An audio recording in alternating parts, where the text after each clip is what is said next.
السلام علیکم۔ درس حدیث۔ آج ہم ایک حدیث کا ترجمہ 10 ڈیفرنٹ انڈین لینگویجز میں دیکھیں گے انشاءاللہ۔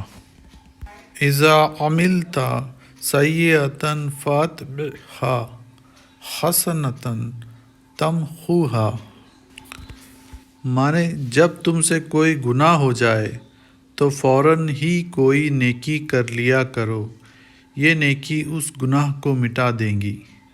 انگلش میں when you commit a sin, do a good deed subsequently. This good deed will erase that sin. اس حدیث کا ترجمہ آپ ہندی میں، گجراتی میں، مراٹھی میں، آسامی میں، بنگلہ لینگویج میں، تمل، ملیالم اور منی پوری لینگویج میں یہاں پر پڑھ سکتے ہیں۔ اللہ عمل کی توفیق عطا فرمائے، آمین۔